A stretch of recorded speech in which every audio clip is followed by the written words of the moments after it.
हाँ अच्छा सुनो ध्यान से, आज हम बौद्ध दर्शन पढ़ने वाले हैं, क्योंकि ये जो यूपीएससी का इतना फेवरेट टॉपिक है ना, यहाँ तो इसका सवाल, इस सवाल निकालना। तो जो जो किताबों बच्चे सवाल छोड़ कर भाग गए ना, तुम उसे भी खींच के भागोगे। आज की क्लास लेने के बाद 1-1.5 घंटे में सारा खत्म हो जाएगा। समझ आई बात? या जो शब्द लिखवाए जाएंगे बस उसका केवल वर्ड ही पूछ लो उठा। आज की क्लास इतनी महत्वपूर्ण, ये समझ लो तुम्हारा माइंड भी पूरा ओपन कर देगी और तुम्हें ना पूरा एक मार्क दे देगी।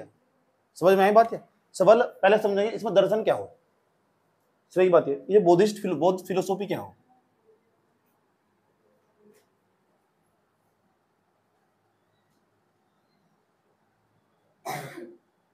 फिलोसॉफी क्या हो। अच्छा दर्शन शब्द ना, इसका मतलब पता क्या हो, किसी भी विषय का तार्किक विश्लेषण। दर्शन शब्द को आसान और सरल भाषा में भी कैसे, ज्ञान के प्रति प्रेम। क्या हो, ज्ञान के प्रति प्रेम, सत्य की खोज, ये दर्शन हो। समझ बात? या अगर किसी भी चीज को ना, तुम कोई भी इंसान हो, चाहे कि कोई भी इंसान, और उसके पीछे की फिलोसॉफी पता लग जाना तुम्हें, उसके बारे में सब कुछ पता लग जाओ तुम्हें। माइंड सेट क्या है उसका, कहना क्या चाह रहा हो। बौद्ध दर्शन, सब लोग गौतम बुद्ध के बारे में तो पढ़ ला, लेकिन बौद्ध का जो दर्शन था, बौद्ध समाज को क्या सीख देना चाह रहे थे, इस पूरे समाज को क्या शिक्षा देना चाहते थे गौतम बुद्ध, वो बौद्ध दर्शन। और हमेशा दर्शन को ही पढ़कर जीवन बदला जा सकता और जीवन में परिवर्तन लाया जा सकता। मैं अभी तुम्हें पूरा बौद्ध धर्म तो पढ़ा नहीं सकता, लेकिन बौद्ध धर्म की वो सारी झलक दूंगा जो तुम्हारे लिए आवश्यक होगी। समझ बात है? और कुछ तुम्हें पढ़ने को भी दूंगा। समझ बात है? जाओ और लिखो, तुम अपने जीवन में भी अपनाओगे इन बातों को। समझ नहीं बात है? गौतम बुद्ध थे, उनसे पूछा गया कि भाई बताओ, गौतम बुद्ध साफ साफ कहते थे, अगर तुम बौद्ध दर्शन को देखोगे ना, तो बौद्ध दर्शन ना उसके कुछ दार्शनिक सिद्धांत, बौद्ध दर्शन कह दो, बौद्ध दर्शन के कुछ दार्शनिक सिद्धांत। कैसे सिद्धांत? दार्शनिक, दार्शनिक सिद्धांत, दार्शनिक सिद्धांत। अच्छा, ये कुछ ऐसे सिद्धांत जो गौतम बुद्ध के द्वारा बताए गए थे। समझ बात? जो वे उपदेश देते थे, किसी ने कोई शिष्य रहा उनका, उठाया एक ग्रंथ में किताब में लिख दिया। समझ में आई बात? या और ये कल मैंने डिस्कस भी करे थे, इनके नाम बताए थे इसीलिए तुम, ताकि कठिनाई पैदा ना हो। गौतम बुद्ध ने क्या शिक्षा दी पूरे समाज को, सोसाइटी को क्या शिक्षा देना चाह रहे थे वे। पहले नंबर पर दार्शनिक सिद्धांत में नंबर फर्स्ट, उन्होंने एक इंसान के जीवन के, दुनिया में जितने भी मनुष्य पृथ्वी पैदा हुए सबके जीवन के लिए 4 आर्य सत्य बताए, 4 कड़वे सच बताए, जो सबके लिए जीवन में लागू होंगे, सबके जीवन में, कोई भी इंसान हो चाहे। पहला पॉइंट उन्होंने 4 आर्य सत्य दिए, 4 आर्य सत्य, ठीक। और जब 4 आर्य सत्य दिए ना उन्होंने, नंबर फर्स्ट, पहले नंबर जो पहला आर्य सत्य दिया उन्होंने, चलो ऐसा ना करके बनाते हुए ऐसा बना के चार्ट इसका, 4 आर्य सत्य दिए, चारों का नाम बताया था मैंने। तुम पहले का नाम पता क्या था? कहने ये संसार ना पूरा दुखमय है, पूरा संसार दुखमय है, चारों तरफ दुख ही दुख। समझ में बात? पैदा हुए तब दुख, तब टाई टाई करनी शुरू करे, तब मरोगे तब लोगों को रुआ कर जा रहे टाई टाई टाई करते करते। समझ में बात है? तो चारों तरफ पूरा संसार दुख में है। आज इस शब्द को तमीज से कंगाला है। ऐसा कोई इंसान नहीं है जो दुनिया में दुखी नहीं है। जो खुशी है ना, उसके पास खुशी भी तब आई तो जब वो दुख प्राप्त कर चुका, दुख झेलने के बाद तब खुशी आई। आईएएस बन जाओगे तुम बहुत खुश हो, ये खुशी तब है जब तुम दुख झेल लिया तुमने। ये मानते नहीं, चारों तरफ पूरा संसार दुख में है। इस गौतम बुद्ध ने 4 व्यक्तियों को क्या देख लिया, पूरे संसार को दुख में बना दिया। सही बात है? आनंद का तो मतलब भूल जाए। अगर किसी शादी पार्टी में चले जाना तो खाना देख कर लोग तो कहेंगे क्या डीजे बज रहा है, कह रहा है सब दुखी। कोई बुद्धिस्ट व्यक्ति घुस जाना यहाँ से तो नहीं, सब दुखी है। तो लोग पता क्या कर, एक काम कर, खाना खा चुपचाप निकल यहाँ ना चले ना दिमाग खराब करा, फालतू ज्ञान देने आ जाएंगे। सही। तो ये नंबर फर्स्ट, ये सुन लो, लेकिन बात बहुत अच्छी बताऊंगी। ये पूरा संसार है ना, ये पूरा संसार दुख में है, चारों तरफ दुख दुख दुख दुख। ये पहला आर्य सत्य बताया, और ये बात हकीकत है भी, पूरा संसार दुख में है। अगर तमीज से विश्लेषण करोगे ना, सब दुखी तो एक प्रकार का, तुम कौन सा खुश हो? सारे सब दुखी, तो किसी न किसी चीज को लेकर सब दुखी, पूरा संसार दुख में है। किसी भी इंसान को उठा लो, चाहे जो कह रहा है ना कि मैं बहुत खुश हूं, वो भी दुखी। चाहे उन्होंने कह रहा है कोई टेंशन नहीं है, इनके अनुसार खुश एक ही व्यक्ति जो सन्यासी। समझ बात है? जिसे किसी चीज की तृष्णा नहीं है, इच्छा नहीं है। अब इन्होंने बताया दूसरे नंबर पर, इनको पूछा गौतम बुद्ध जी आप ये सारी बात तो बताते हो, आप ये भी बता दो इस दुख का कारण क्या है, रीजन क्या है इसका। दुख का कारण भी है। जो दुख का कारण है ना, उसे बोलते हैं दुख समुदाय। दुख समुदाय क्या नाम है उसका? दुख समुदाय। दुख समुदाय। दूसरा, इतना ही नहीं बोल रहे, क्यों कह रहे प्रत्येक चीज का कारण, इसे डिटेल से समझेंगे आज बहुत तमीज से।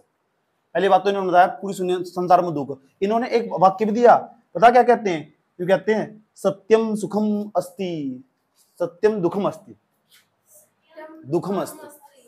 पूरा संसार दुख में, चारों तरफ दुख दुख दुख दुख, हर चीज जगह दुख दुख दिखाई देगा तुम्हें। इतनी पीड़ा हो रही है ना, हाँ इतनी पीड़ा हो ना। दूसरा जो कहते हैं, दूसरा आर्य सत्य कह रहा है ये सारा संसार दुख समुदाय। अगर दुख है ना, इस समुदाय के अंदर दुख है तो उसका कारण भी है। दुख समुदाय बोलते हैं इस दुख का कारण भी है, और कारण जो एक बहुत डेंजरस कारण बताते हैं। सही बात, कोई इंसान दुखी उसका कारण जरूर। और इतना ही नहीं, इन्होंने पूरा एक सिद्धांत बना दिया, कार्य कारण का सिद्धांत। प्रत्येक कार्य का कारण होता है। दुनिया में जितने भी काम हो रहे हैं ना, सबका एक कारण है, जिसे प्रतित्व समुत्पाद के नाम से जानते हैं। पूरा एक सिद्धांत दिया है। और ये सवाल पूछेगा यूपीएससी, प्रतित्व समुत्पाद ये कौन से धर्म से संबंधित है? बौद्ध धर्म से। इतना सिंपल सवाल पूछे। सही बात, ऐसी शब्दावली देके बच्चा कंफ्यूज। कार्य कारण सिद्धांत ये कौन से धर्म से संबंधित है? बौद्ध धर्म से। इस कार्य कारण सिद्धांत में क्या बताया कभी नहीं पूछने का, बस वो पूछा पता होना चाहिए। यूपीएससी वाला छात्र जो पढ़ गया ऐसा, ताकि समझ सके गौतम बुद्ध समाज को सीख क्या देना चाह रहे थे। वो सीखे नहीं बस नाम जन्म मरण मृत्यु उपदेश ये पढ़ के बैठ जा सब। अभी हम समझेंगे सर, तमीज से कंगालेंगे। तो दूसरे नंबर पर बताया गया। तीसरे नंबर पर क्या बताया गया? तीसरे नंबर बताया गया ये दुख है ना, इसका निरोध भी करा जा सके, इसे ना हटाया भी जा सके, इसे खत्म भी कर सको।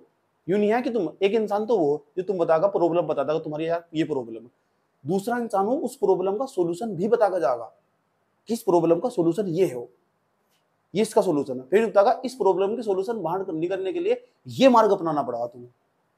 तो दुख का निरोध भी है, दुख को कम भी करा जा सके, दुख का निषेध भी करा जा सके। समझ में आई बात? यार ये खास बात है। चौथे नंबर पर जाओ। अब चौथे नंबर पर जैसे ही आओगे चौथे नंबर पर, तो हम समझेंगे जो दुख है ना, दुख को दूर करने के लिए इनके द्वारा कुछ मार्ग बताए गए। और इसे जिस नाम से जानते हैं उसे दुख निरोध गामिनी प्रतिपद कहते हैं उसे। यानी एक ऐसा रास्ता बताया गया जिस पर दुख का निरोध करा जा सके, दुख को खत्म करा जा सके। और वो सारा मार्ग तुम आज निकालना, क्योंकि तुम भी पक्की बात है किसी न किसी चीज को लेकर दुखी हो। और जब ये मार्ग समझ लोगे तो तुम शायद हो सकता आज तुम्हारा वो दुख परमानेंट के लिए समाप्त हो जाए। सही बात है। जब भी तुम्हें दुख आने वाला होगा ना, तो समझना ये सारी बातें याद कर लेना बैठ। गौतम बुद्ध सही तो बोल रहे, और कहीं भी किसी सभा में बैठकर तुम बोल सकते हो कि गौतम बुद्ध ऐसा कहते हैं, दुख पूरा संसार इसकी सबको जरूरत है। कहीं बैठकर तुम बातचीत भी कर रहे, अपनी बातचीत में तुम्हारा खुद झलक जाएगा। कोई दुख की बात कर रहा है तो बता दो गौतम बुद्ध के बारे में, आर्य सत्य उसके 4 आर्य सत्य में, तो पूरा संसार दुख में है। सही बात है। और दुख है तो दुख का कारण भी है। तुम्हारा तो रिविजन ही हो रहा है, बस सरल करके तोड़ के बीच में तो कोई सी बात बता दो, इसे तुम पढ़े लिखे भी कहलाओगे। दुख उसका निरोध भी करा जा सके। दुख के लिए, दुख का निषेध करने के लिए, दुख को समाप्त करने के लिए कुछ मार्ग बताए गए, नाम रखकर चौथा आर्य सत्य दुख निरोध गामिनी प्रतिपद। दुख गामिनी प्रतिपद। तो बताओ कितने आर्य सत्य दिए इन्होंने? इतना ही नहीं, ये इनका सबसे बेस्ट काम जो मैं दूसरे नंबर पर तो यहां तुम्हें पढ़ाऊंगा, इसका मध्यम मार्ग, मिडिल पाथ। ये 4 नोबल ट्रूथ आर्य सत्य, 4 नोबल ट्रूथ हैं गौतम बुद्ध के जो दर्शन उसकी आर्य सत्य है। ये भी पूछे इसके किसके अंतर्गत क्या क्या, इसके अंतर्गत आवा, किसके अंतर्गत आवा, कौन से आर्य सत्य में कौन सी बात लिखी हुई, ये भी सवाल बना सके। सही बात है। 4 नोबल ट्रूथ, 4 नोबल ट्रूथ। जब उसका दिमाग खटकेगा ना, जब बच्चे सभी कुछ याद कर चुके होंगे, पेपर में आ चुका होगा, और इंग्लिश का नाम हिंदी में लेकर जाएगा, फैपो की मतलब 4 नोबल ट्रूथ, इनका दिमाग खराब हो जाएगा, पता नहीं क्या पूछ लिया, पूछे 4 आर्य सत्य, इसीलिए लिख दिया। सही बात। इसे मिडिल पाथ बोलते हैं, मध्यम मार्ग, मध्यम मार्ग। समझ में आया बात? यह मध्यम मार्ग को बहुत अच्छी तरह समझना, और इस रास्ते को तुम अपने ना जीवन में भी लागू करना, कि जो गौतम बुद्ध के द्वारा मध्यम मार्ग अपनाया गया। क्या अंधों की तरह एक ही व्यक्ति को सपोर्ट कर दो, सही बात है, और एक ही व्यक्ति की बुराई करने पर लग जाओ। जब किसी व्यक्ति के बारे में बात करो ना, उसका मूल्यांकन हमेशा अच्छाई और बुराई दोनों के आधार पर करना चाहिए। जब किसी व्यक्ति के बारे में कहीं भी बात हो रही हो, केवल कभी भी उसकी बुराई नहीं करनी चाहिए, उसके कुछ अच्छे पक्षों पर भी बात करनी चाहिए। इसे मध्यम मार्ग बोलते हैं, बीच का रास्ता अपना कर चलना। मान लो किसी व्यक्ति के बारे में बात कर रहे हो तुम बैठकर, तो बैठकर जब उस व्यक्ति के बारे में बात करें, चाहे कोई महान हस्ती हो, लोग पंडित नेहरू की इतनी बुराई करा, आज मोदी को देखो खड़े होकर संसद में पूरा मजाक बनाओ नेहरू का। मैं नेहरू की इतनी अच्छी बात भी तो बताऊं, मैं किन परिस्थितियों में देश को बाहर निकाला उन्होंने। नेहरू 4 पढ़े लिखे, दुनिया के सबसे बड़े 4 स्कॉलर्स में आते थे, सबसे पढ़े लिखे व्यक्ति, फराटेदार अंग्रेजी बोलने के मामले में सेकंड नंबर पर थे, दूसरे नंबर पर पूरी दुनिया में बात बता रहा हूँ। यस, इतने डेंजर थे। कम संसाधनों में 500 रुपए में घर कैसे चलाना, वो गांव की महिला जाना, गांव के अंदर जो महिलाएं घर में रहती है वे बता 500 रुपए में पूरी 10-20 लोगों की फैमिली कैसे चलानी। इसी तरह कम संसाधनों में घर कैसे चला जा सके, यह बात पंडित नेहरू तो जानते, कौन जान सके। जब अंग्रेज सब कुछ लूट कर ले गए थे, तो यूं थोड़ा है कि एक व्यक्ति को सपोर्ट कर दोगे, मध्यम मार्ग अपनाओ। गांधी की बात करो तो गांधी जी अच्छी बात ही बताओ और बुरी बात ही बताओ, दोनों पक्ष से बात करो। ऐसे व्यक्ति जिंदगी में कभी मार नहीं खाते और ज्यादा पॉपुलर होते हैं, उनकी बुराई बहुत कम करते हैं लोग। जो वन साइडेड बात करते हैं ना, उनके समाज में ज्यादा दुश्मन होते हैं। मिडिल पाथ को अपनाकर चलो, ये बात गौतम बुद्ध से की जा सके, यही बात महात्मा गांधी ने अपने जीवन में लागू करी थी, यही बात अशोक था ना, उसने अपने जीवन में लागू करी थी। थोड़ी थोड़ी बात अकबर ने लागू करी थी, इसलिए महान कहलाए हैं। जो मध्यम मार्ग अपना के चलेगा अपने जीवन काल में, बीच का रास्ता निकाल लो, ना तो इसके पक्ष में जाओ ना इसके विपक्ष में जाओ, बीच की पथ निकाल लो। और यही बात आंसर राइटिंग में काम आ गई। यूपीएससी का सबसे मेन पॉइंट है, कभी भी एक चीज को सपोर्ट नहीं करना, कभी एक चीज के विरोध में नहीं आना। देखिए यूपीएससी का क्वेश्चन दोनों साइड बात करके चलेगा, तो वहां तो बहुत काम आवा। इसे बोले मिडिल पाथ।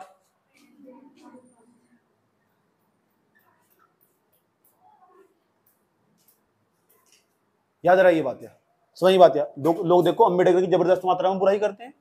जहां बुराई करने का काम हो वहां करो, जहां नहीं है तो ना करो, समझ बात है। गांधी की जहां बुराई करनी हो तो वहां करो, वर्ण विचार पर भी बुराई करी जा सके। उनका वर्ण विचार आज के समय में प्रासंगिक नहीं है, अतार्किक, तो बुराई होगी गांधी की। अम्बेडकर की बात करो, राष्ट्रवाद की बात आ जा, अम्बेडकर ने अंग्रेजों को सपोर्ट करा था कुछ मामलों में, सही बात है। उसका तमीज विश्लेषण करो, वो बात उस टाइम पे वहां गलत थी, पहले देश को आजाद करवाना चाहिए था, लेकिन उसका भी फिर विश्लेषण करके लिखो। अम्बेडकर भी कहीं ना कहीं सही थे, लिखना पड़ा सारा मेन से क्वेश्चनों में। क्यों सही थे, क्यों? उन्होंने स्वयं संवेदना झेली थी, उस समाज में खुद बिलोंग करते थे। तो हर इंसान के एक तरफ कभी नहीं झुकना बिल्कुल भी।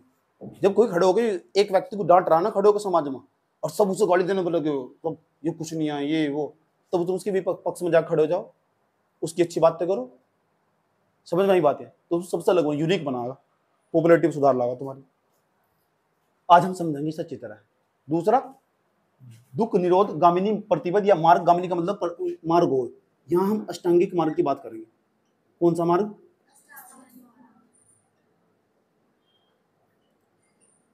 ये मैंने लिखवाए थे भी तुम 8 के 8, ठीक, लेकिन समझाए थे नहीं मैंने। तो वहां समय का मतलब भी नहीं बताया, तुम जानबूझ कर नहीं लिखवाया था ताकि मैं यहाँ समझा सकूं।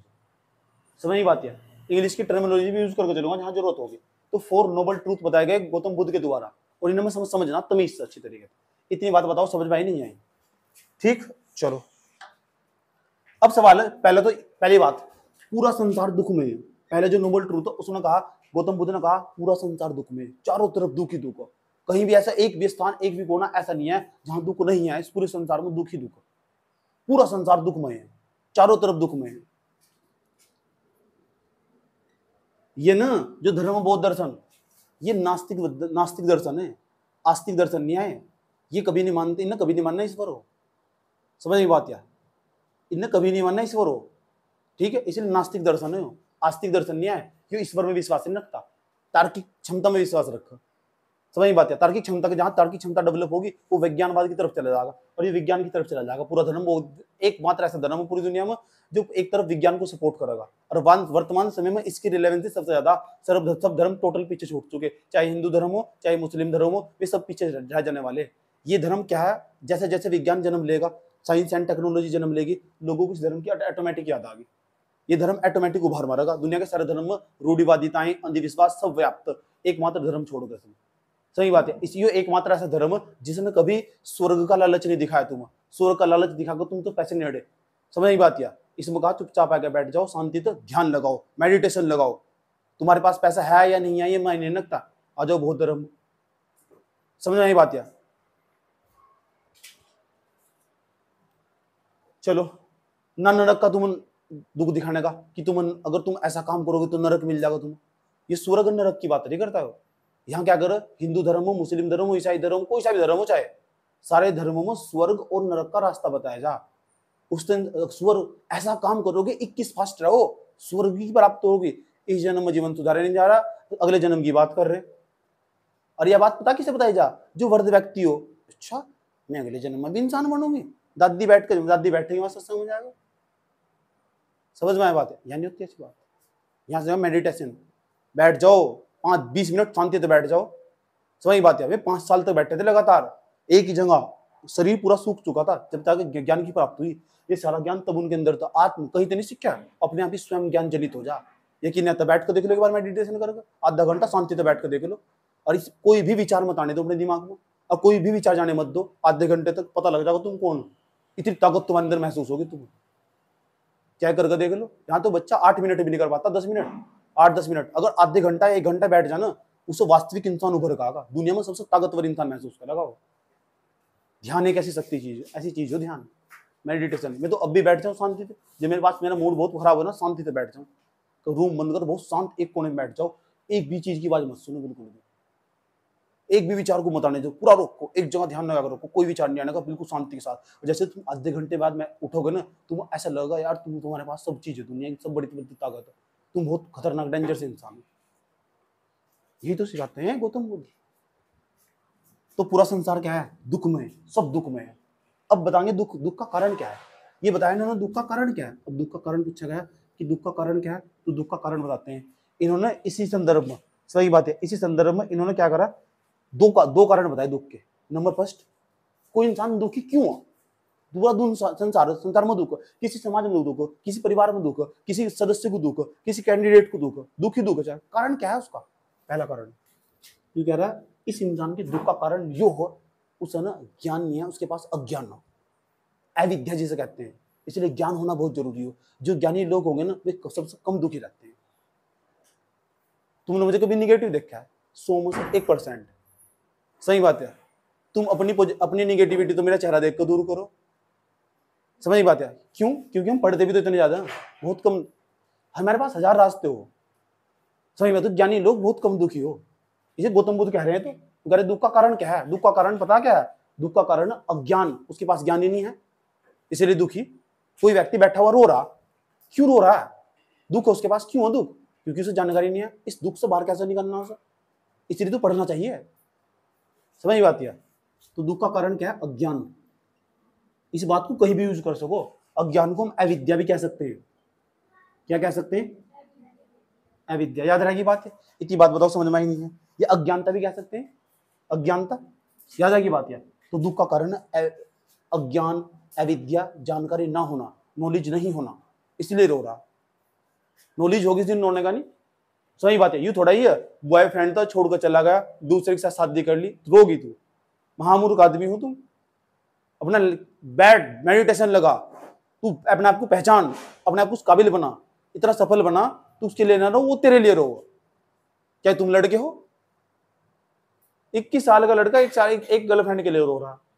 कौन थी जी? एक गर्लफ्रेंड थी, 2 गर्लफ्रेंड थी। अबे 25 साल वो 10 गर्लफ्रेंड नहीं बनाई, तो क्या बीम सारता सीख लो, 500 रानियां थी, गरीब कहीं का।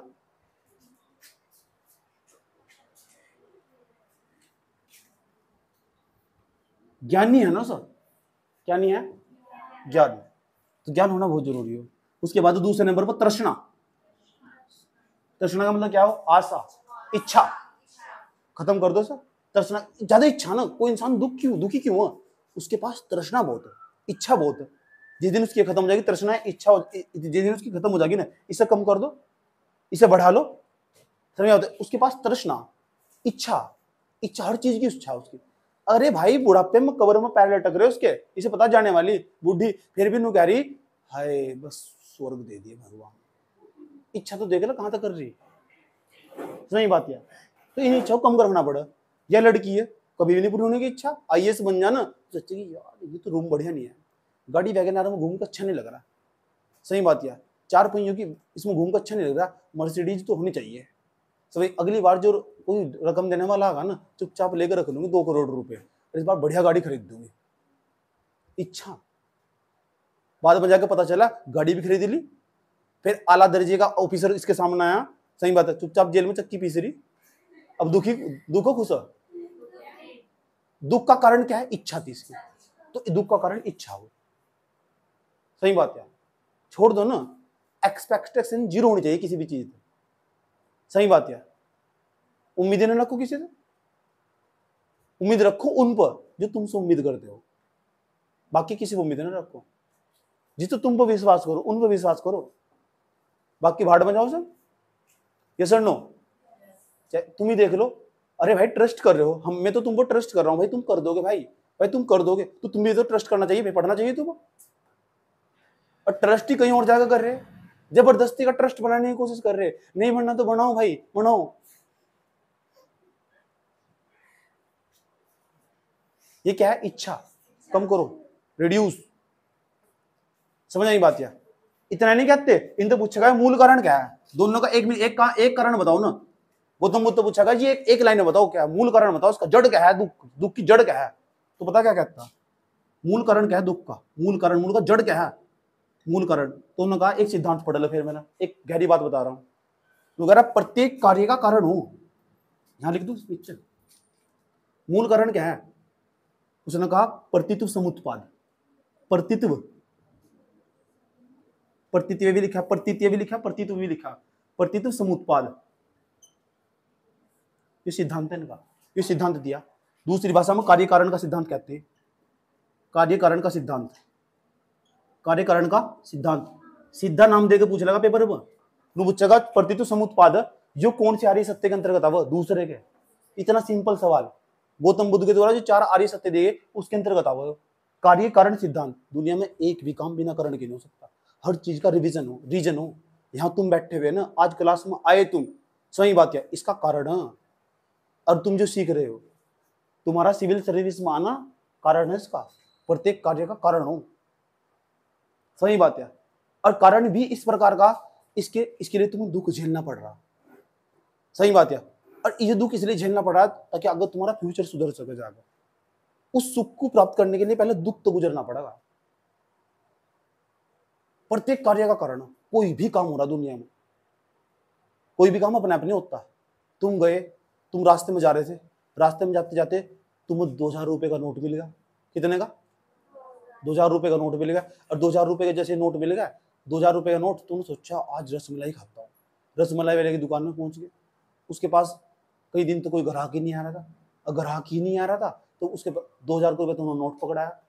जैसे तुमने नोट पकड़ाया, उसने रसमलाई 200 रुपए की रसमलाई ली, और 200 रुपए उसके तुरंत पास आए। उसकी माँ बीमार पड़ी हुई थी, 200 रुपए उसने ट्रांसफर कर दिए, उसकी माँ का इलाज होगा, बच गई, नहीं तो आज मर जाती, 200 रुपए ना मिलते। तो प्रत्येक कार्य का कारण है। तुम यहाँ आए, यही क्यों आए, इसका भी कारण है।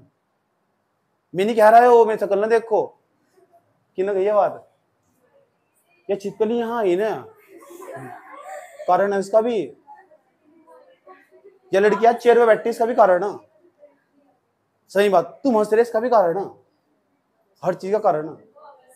वापस चली गई वाह, इसका भी कारण है, क्योंकि हमारी जो ध्वनि ने थी तेज थी, वहां चली गई इस तरह। प्रत्येक चीज का क्या है कारण, इसे बोलते हैं प्रतित्व समुत्पाद। प्रत्येक कार्य का कारण, दुख का कारण, और दुख का जो जड़ कारण अज्ञानता। नॉलेज बहुत जरूरी चीज है, इसलिए कहता हूं सब बच्चों को पढ़ना चाहिए, नहीं तो दुखी रहेगा, दुख झेल नहीं पानेगा। नीट का बच्चा नीट का बच्चा 20 लाख रुपए 10 लाख रुपए पढ़ ही रहा 5 साल तक, फिर भी आत्महत्या कर रहा, फिर भी आत्महत्या कर रहा। अज्ञानता, एथिकल नॉलेज नहीं है ना। इसलिए कहता हूं मेडिकल में मेडिकल एथिक्स डाल लो, आत्महत्या नहीं करने का। वो मुझे भेजो, मैं बताऊंगा कैसे जीना उसे जीवन। गलत है ना, एक सब्जेक्ट डालना चाहिए सब्जेक्ट में, उसका भी पेपर लेना चाहिए। आजकल लोग बहुत अनैतिक हो चुके, अनैतिक कार्यों में लिप्त हो चुके। समझ में आया बात? या तो ये कारण बताया जा रहा है, ये प्रतित्व समुत्पाद कार्य कारण सिद्धांत है। ये कार्य कारण सिद्धांत पता लग चुका है, गौतम बुद्ध के द्वारा दिया गया है, प्रत्येक चीज का कारण है। समझ में आया बात? या ठीक। तुम्हें सिविल सर्विस की तैयारी करने का ही मौका क्यों मिला? कारण जरूर है, याद रखना बात। यह तुम्हें क्यों मिला और किसी को क्यों नहीं मिला मौका? सही बात है, इसका भी कारण है। तुम्हें समझ में आया जिस दिन कामयाब हो जाओगे। अब दुख को खत्म कैसे करा जाएगा, इतनी बात बता दूं, मुझे समझ में ही नहीं आई।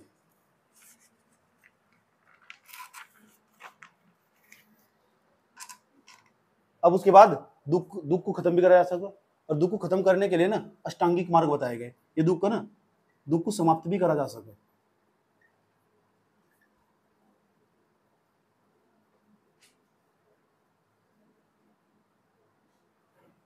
इसके लिए क्या बताया गया? अष्टांगिक मार्ग। ये अष्टांगिक मार्ग जो बताया गया ना, ध्यान से सुनना अच्छे तरीके से। पहला मार्ग, पहले नंबर पर लिखवाया था मैंने तुम कल, क्या लिखवाया था? चेक करो। सम्यक, आज इसका मतलब तमीज से कंगाल है, क्या मतलब है इसका? इसका नाम इंग्लिश में लिखा हूं, इसे बोलते हैं राइट ऑब्जर्वेशन। ऑब्जर्वेशन, इसका मतलब क्या हो? वास्तविक स्वरूप का ज्ञान। वास्तविक स्वरूप पता नहीं, पता उसका रियलिटी पता नहीं उसकी। अगर तुम्हें ये पता करना, अपने दुख से बाहर निकलना, तो जिस चीज के कारण तुम्हें दुख, उसकी पहले वास्तविक सच्चाई जानो। वास्तविक सच्चाई जो जानो कि क्या वास्तव में ऐसा है था, उसका ऑब्जर्वेशन करो। उसकी वास्तविक सच्चाई उसे जानो, उसका ऑब्जर्वेशन करो, राइट ऑब्जर्वेशन। कबीर दास का नाम सुना क्या ऑब्जर्वेशन है उस बंदे का? सुनो तो उसे पढ़ो। ऐसी वाणी बोलिए मन का आपा खोए, और उनको शीतल करे आपू शीतल होए। क्या गजब की थॉट्स लिखे, अनपढ़ आदमी कितने गजब के थॉट्स लिख रहा। ऑब्जर्वेशन तो देखो उसका, आगे तक का सोच लेना। आगे तक का सोच लेना, मैंने कहा जो ना दूर तक का सोच लेना। दृष्टि कितनी डेंजरस होनी चाहिए, ऑब्जर्वेशन कैसा होना चाहिए, पहले ही यहाँ पर लो। एग्जाम को देखा यार, बेस्ट एग्जाम बनो, मुझे बहुत इंटरेस्ट आवा इसके अंदर, मुझे बहुत रुचि नया सीखने को मिला। ऑब्जर्वेशन, सम्यक दृष्टि, राइट होनी चाहिए। सम्यक शब्द का मतलब है यहाँ सही दृष्टि। एक इंसान की दृष्टि बिल्कुल सही होनी चाहिए कि इस कार्य को मैं करने जा रहा हूं, और इस कार्य को मुझे करने के लिए क्या मेरे लिए सही होगा नहीं भविष्य में। सम्यक दृष्टि से बोल रहा। कौन सी दृष्टि? वास्तविक स्वरूप का ज्ञान, इसे बोलते हैं वास्तविक स्वरूप का ज्ञान। स्वरूप का ज्ञान यानी रियलिटी बताना चाहिए, नॉलेज की रियलिटी क्या है। वास्तविक स्वरूप का ज्ञान, रियलिटी नॉलेज क्या है। राइट ऑब्जर्वेशन, ऑब्जर्वेशन डेंजरस होना चाहिए तुम्हारा। कोई भी काम करो सम्यक दृष्टि से करो, सही दृष्टि से करो, गलत होगा ही नहीं बिल्कुल। समझ में आई बात है? कोई भी इंसान हो, चाहे कहीं भी कुछ भी काम करो, तो कुछ भी काम करने जा रहा हो ना, उसे बिल्कुल सही दृष्टि से, उसका ऑब्जर्वेशन तुम्हारा बिल्कुल सही होना चाहिए। उसकी दृष्टि एकदम तुरंत सही होनी चाहिए। हाँ यार, मैं ये काम अच्छा कर रही हूँ, ये काम मैं गलत कर रही हूँ। दूसरा एक और लिखवाया था, बताओ दूसरा। सम्यक का मतलब क्या बताया अभी? सम्यक संकल्प, इसे बोलते हैं right determination. RIGHT, right determination, DETERMINATION, determination, दृढ़ निश्चय। खींच लो लकीर, इस समय इस साल में पेपर देना, चाहे कुछ हो जा, जी जान झोंक कर पेपर देना। दृढ़ निश्चय कर लो उसके एग्जाम के प्रति। पहले सोच लिया यार ये मेरे एग्जाम मेरी समझ में आता, मैं इस एग्जाम के लिए बनी हुई, इसकी वास्तविक जानकारी मुझे है हल्की हल्की। दूसरा पहले यहां पर लिया, उसके बाद क्या करेंगे हम? उसके बाद हम क्या करेंगे? सम्यक संकल्प लेंगे, दृढ़ निश्चय हो जाएंगे उसके प्रति। खींच लिया लकीर का फकीर बन जाओ तुरंत, चाहे मरो चाहे मिटो। डिटर्मिनेशन, दृढ़ निश्चय, संकल्प ले लिया उसके प्रति कि करना तो करना। नौकरी 3 महीने में चाहिए तो चाहिए, कोई मतलब ही नहीं है। हम देखेंगे जो पहली लिस्ट में आ रहा 200 पद निकले, 200 पद में जो बंदे आ रहे वे कौन है? वे क्या कुछ अलग कर रहे? एग्जाम में जो क्वालिफाई करके जा रहे हैं, हर साल 1000 बंदे छंटे जा रहे सिविल सर्विस, वे कौन है? जब हम 8-10 घंटे पढ़ने के लिए तैयार, तो फिर वे कौन है? दृढ़ निश्चय। इस दृढ़ निश्चय भी ऐसा यूं नहीं है कि हाँ एग्जाम की तो तैयारी कर रहे सिविल सर्विस की, सही बात यार, और मटर गश्ती में तुम्हारी कमी नहीं है। समझ की बात यार, मटर गश्ती में तुम्हारी कमी नहीं है, घंटों घंटों तुम बैठ कर फोन चला रहे। सही बात यार, तुम्हारा सोने का तुम्हारा टाइम नहीं है, उठने का तुम्हारा टाइम नहीं है। गौतम बुद्ध के पाथ पर ही चल रहे थे, उनकी बौद्ध सभा में जो भी आता था इस सारी ज्ञान देते थे उसे, और इस बात पे भी घंटों घंटों लेक्चर देते थे। दृष्टि पर 1000 कहानियां सुनाया करते थे, दृष्टि को सही करने के लिए, उनके अंदर नैतिक विचारों को प्रभावित करने के लिए। और उनका ना एटीट्यूड बदल जाता था, बैठ कर उन्हें सुनते तो अच्छा लगता था कि अपनी दृष्टि बिल्कुल हमेशा सही रखनी चाहिए। सही, बिल्कुल रास्ते में तुम खड़ी हो, सही बात यार, लड़कों की भीड़ में चले जाओ, अपनी दृष्टि सही रखो। सही बात है। आजकल लड़कियों को देख लो, इधर भी देखोगे लड़के की तरफ, उसकी तरफ भी देखोगे, उसकी तरफ भी। लड़का बेचारा कंफ्यूज है, ना ना तेरी तरफ नहीं मेरी तरफ भी देख रही थी, ना ना मेरी तरफ भी तेरी तरफ देख रही थी। दृष्टि तो देखो इनकी। ये सब चीजें इसका ज्ञान देते थे। यही तो गौतम बुद्ध का अष्टांगिक मार्ग, रखो अपनी दृष्टि सही। अब किसी लड़के को देख लो, दृष्टि सही नहीं है, जीवन तो खराब होना तय है, तो दुख तो आना तय है।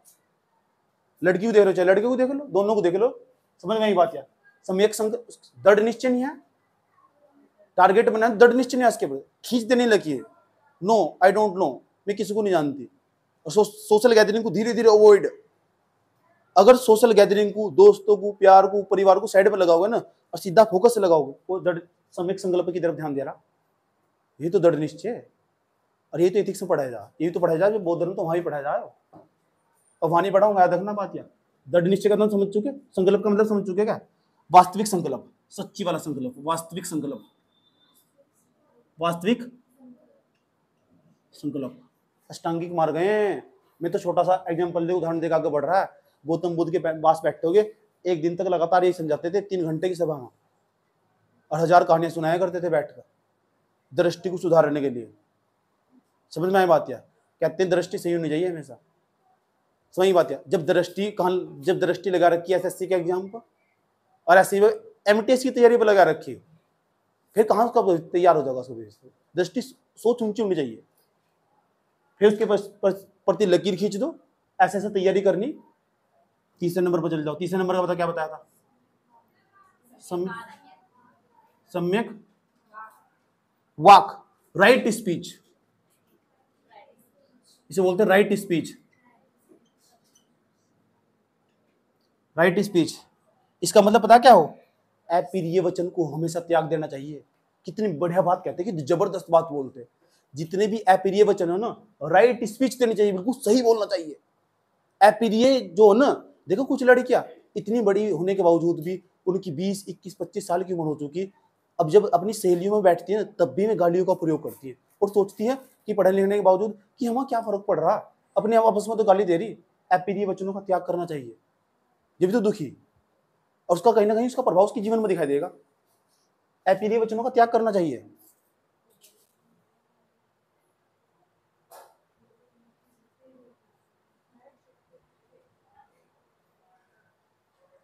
ऐसे वचनों को त्याग देना चाहिए। अप्रिय वचन, वाणी होनी चाहिए बिल्कुल शुद्ध, जुबान में मिठास होनी चाहिए, बोलते वक्त लगे कि हाँ कुछ बोल रहा। समझ में आई बात? यार सामने वाला तुमसे बात कर रहा तो पता लगा कि हाँ यार हमारे पक्ष की बात कर रहा। आजकल के बच्चे तो बात करो तो समझ में बात। यार तमीज से बात ही नहीं करते। अब उनके साथ बात करो, तुम खुद ही अच्छा लगेगा। सीख लो छोटे से बच्चे, और दूसरे बच्चे तो फोटो खींच के लेगा, वो करा नहीं करते। तो सारा खेल किसका? सम्यक वाक का। किसका? अप्रिय वचनों को त्याग देना चाहिए। समझ में? जितने अप्रिय वचन जो किसी को अच्छे नहीं लगते, सही बात। यार इसलिए कहा जाता कि हमेशा ऐसी भाषा का इस्तेमाल करो जो अधिकतम लोग सुनना पसंद करो। समझ में बात? यार जो अधिकतम लोगों को अच्छी लगा, जो सुनने में अच्छा लगा। समझ बात? यार अपनी भाषा को ऐसा इस्तेमाल करो हमेशा। ये अप्रिय वचनों को त्याग करने से समय के वाकई हो। राइट स्पीच कहते हैं जी सर। चौथे नंबर पर चले जाओ। चौथे नंबर पर क्या बताया? सम्यक, इसे बोलते हैं राइट एक्शन। एक्शन का मतलब कर्म, कार्य। अब कार्य कैसा होना चाहिए? दान देने का काम करो भाई। जितना भी कमाओ ना, उसमें तो एक हिस्सा जरूर दान करो। 500 रुपए भी कमाए ना, उसमें 100 रुपए दान कर दो, और जो 500 थे उसके 1000 बन जाएंगे। ये गौतम बुद्ध सिखाते हैं। कितना अच्छा धर्म है। समझ नहीं बात? यार वो पुराना डायलॉग, चिड़िया चोंच भर ले गई नदी घटे ना नीर, दाना दियो धन न घटे, कह गई दास कबीर। अनपढ़ आदमी इतनी अच्छी अच्छी बात बोल गए, तुम पढ़े लिखने होने के बावजूद नहीं बोलते। दान, दया होनी चाहिए। दयालु नहीं हो बिल्कुल भी, दूसरों का दर्द नहीं समझते। समझ बात? यार आए क्लास में बैठे, देखिए टीचर सामने वाले को बहुत बुखार चढ़ रहा, सही बात है, उठकर छुट्टी होकर अपने कापी उठाए घर चले गए। एक इंसान तुम्हें 1.5-2 साल तक पढ़ा रहा है, यू भी नहीं है तो दवाई ला कर दे दो। सही बात है गलत बात है? तो दया होनी चाहिए ना, तो फिर कहां से जीवन सुधर जाएगा? तो तुम अपने जीवन की कैसे कल्पना कर सको सुखी होगा? अष्टांगिक मार्ग भी नहीं बनाया तुमने तो। यस और नो? साइड रोड से जा रहे, हाथ में तुम्हारे स्कूटी, सही बात है, सामने एक लड़का पड़ा हुआ, तड़फ रहा हो, दूर दूर तक रास्ते में कोई नहीं है, मैडम सही बात जा रही स्कूटी लेकर, सही बात है, अल्लाह इसे पता अगर ऐसे बचाती तो बचा सकती थी, थोड़ी सी दया नहीं है, थोड़ी सी भी दया नहीं है, उसके बाद ठाती तो उसका हाथ पकड़ कर इसे खींच सकती थी। सही बात है, लड़की की उम्र 10 साल है कुल।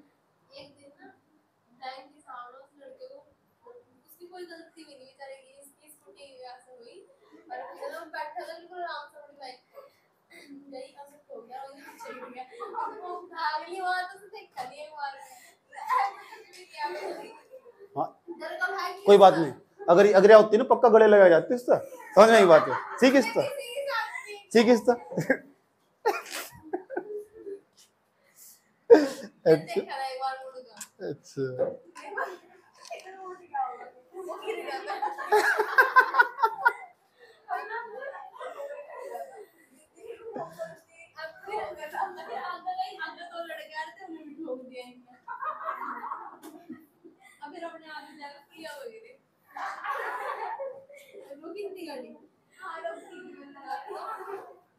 एक तो दान जरूर करना चाहिए अपने जीवन काल में, हमेशा दानी बनो।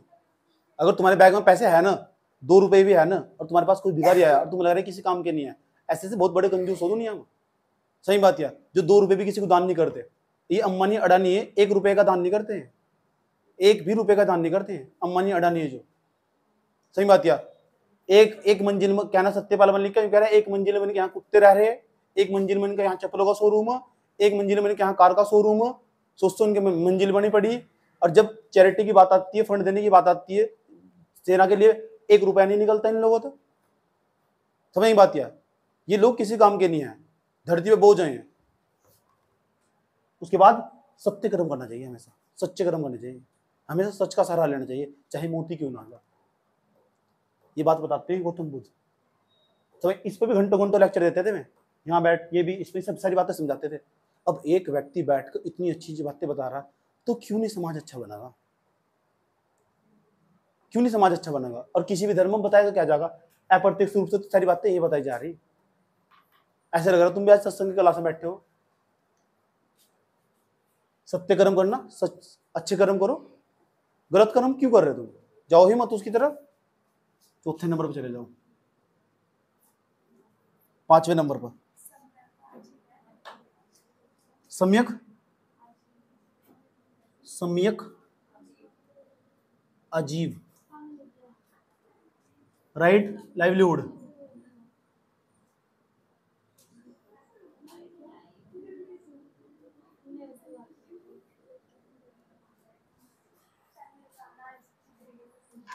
यार एक बात तो बताओ, तुम अपनी आजीविका चलाते हो, कम से कम सत्य के मार्ग को, सत्य के और अहिंसा के मार्ग को चलो।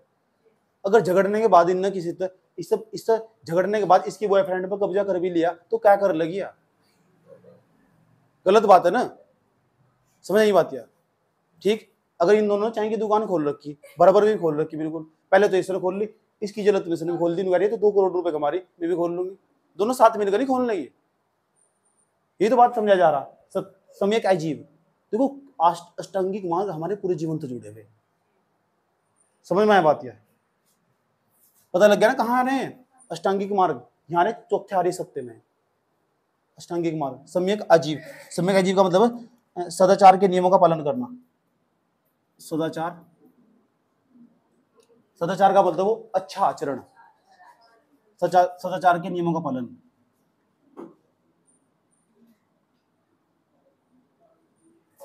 कितने हो गए?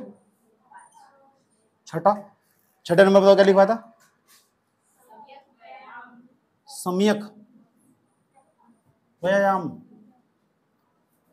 इसे बोलते हैं राइट एक्सरसाइज। कितने बच्चे तुम सुबह उठ कर व्यायाम करो, डेली व्यायाम करो, डेली व्यायाम करो। कितनी देर व्यायाम करो?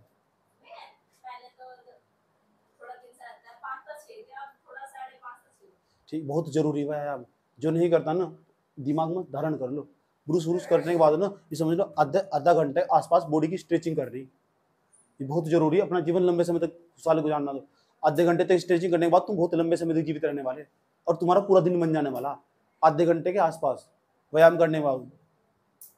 इसी बात को धारण कर लो दिमाग में, ज्यादा दिक्कत नहीं खड़ी होने की। समझ बात? या इसका मतलब विवेकायुक्त कार्य करना।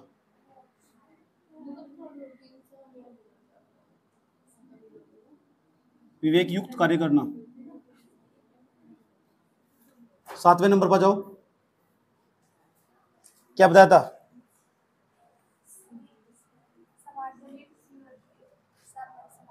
सम्यक सम्यक स्मृति।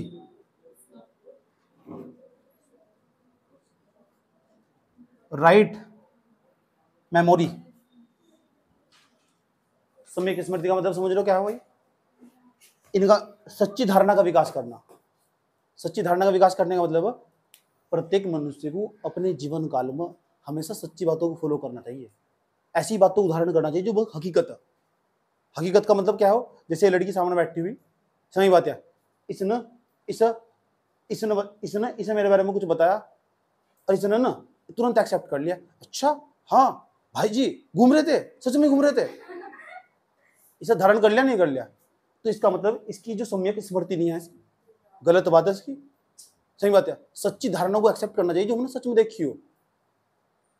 जब तक उनको नहीं देखा होगा तो कैसे विश्वास कर लो, कैसे ट्रस्ट कर लोगे? सही बात है। बाद में जाकर उसके प्रति तुम्हारे दिमाग में नकारात्मक छवि बनेगी, जो नकारात्मक छवि बनेगी तो कठिनाई तुम्हें भी पैदा होगी। समझ में आया बात? है तो पहले बात को पूरा जानो। 8वें नंबर पर जाओ। 8वें नंबर बताओ क्या लिखा था? सम्यक समाधि। सम्यक समाधि मस्त चीज एकदम याद रखना बात। या इसका मतलब वो सम्यक समाधि का राइट मेडिटेशन। राइट मेडिटेशन, मन प्लस चित्त की एकाग्रता। चित्त कहते हैं आत्मा। मन और जो आत्मा ना उसे बिल्कुल एक कर देना, यानी शांति के साथ बैठ जाना। राइट मेडिटेशन सबसे बेहतरीन चीज है। जो इंसान ना बिल्कुल शांत बैठे रहते हैं वे जीवन में बहुत कुछ आगे बैठ जाते हैं। शांति के एक किसी कोने में बना के बैठ जाओ। जो लोग पूजा पाठ करते हैं ना वे अपने जीवन में काल में ज्यादा खुश रहते हैं और बहुत ज्यादा पॉजिटिविटी रहती है उनके अंदर। अब यूं नहीं है कि भगवान के सामने चले गए परेशान करके मार रखा ये वाला काम है। प्लीज इस बार तो नहीं करवा दो, पेपर में बहुत दुखी होगी। इस बार तो नहीं करवा दो प्लीज। 21 नहीं 42 रखूंगी मैं व्रत। 42 नहीं 51 तो पक्का रखूंगी। अरे भाई पूजा कर पाठ करने का मतलब वो ऐसी अवस्था में चले जाना जहां तुम्हारा मन और चित्त एक हो जा। अपने अष्टांगिक मार्गों के अंतर्गत सम्यक समाधि के अंतर्गत यही बात बताए। ऐसा जीवन अपनाओ जिस तरह तुम समाधि में बैठे हो, उठो ही ना वहां से, इस तरह का ऐसा ध्यान लगाओ, तुम्हें वास्तविक अनुभूति होगी। यकीन ना था जाकर बैठ जाओ, करके देखो भी। अभी करो इसी, चलो आंखें बंद करो, सीधे बैठो, सीधे बैठो, जो मैं बोलूंगा ऐसा करो। हाथ ऐसा करो, सामने लेकर आओ सब, जैसे बिल्कुल आंख बंद कर लो सब। जिसकी आंख खुलेगी उसे पाप चढ़ेगा, उसी का सिविल सर्विस एग्जाम कभी क्वालिफाई नहीं होने का, कभी आईएएस नहीं बन सकता। आंख बिल्कुल बंद हो जानी चाहिए। अब एक काम करो, ठीक, अब सब अपने मुंह से बोलो ओम ओम ओम। इसे लंबे समय तक निकाल लो। ओम ओम। थक गया क्या? अब एक काम करो, एक नाक को साइड वाले को बंद कर लो, एक नाक को बस, उस पर अंगूठा रखना, उंगली नहीं रखनी, अंगूठा रखना उस पर, रख लिया अंगूठा। लंबी सांस लो एक ही नाक से। अब सांस को छोड़ दो सर, छोड़ दो। किसी को भी बॉयफ्रेंड को याद तो नहीं आ रही? नहीं आ रही ना? ठीक है, एक काम करो, बहुत शांति से वैसे ही बैठ जाओगे। बैठ गए, एक बार ऐसे ही करो और नाक पर हाथ रखो, लंबी सांस लो, लंबी बिल्कुल जितना हो सके। इस सांस को छोड़ दो, नाक से छोड़ना, मुंह से मत छोड़ना। सांस छोड़ दिया, बस नाक बाहर ना जाए। ये ज्यादा हो गया क्या? अब बताइए क्या इसका मतलब? तुम्हारा ध्यान ही नहीं आता। मैं यही चेक कर रहा था, मैं यही चेक कर रहा था। 2 ही बच्चे से पता से निकले, समझ मजे में ध्यान लगा था। एक काम दोबारा लगाओ, आंख बंद करो। अब क्या करना, अपने दिमाग में एक भी विचार नहीं आने दो। सोचो तुम्हारे पास जो दुख थे ना वो अब है नहीं, भाड़ में जाओ सब जिन्हें तुम्हें दुख दे रखा। आंख बिल्कुल बंद, लाइट बंद कर, लाइट बंद कर।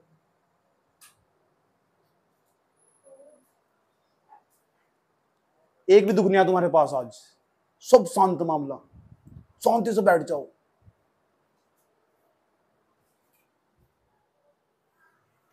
ऐसी अवस्था में चले जाओ, कुछ भी आने मत दो बिल्कुल भी। एक ही चीज पर ध्यान लगाओ, ओम ओम करते हो मन मन में, ओम ओम, इस ओम पर ध्यान लगाओ बस। शांति से बैठे रहो, ओम ओम। इस तो बाहर एक भी विचार तुम्हें बताओ टाइम वेस्ट हो रहा है, सब कुछ नहीं जाने देना, एक भी विचार नहीं आने चाहिए, और बैठे रहो बिल्कुल शांति से,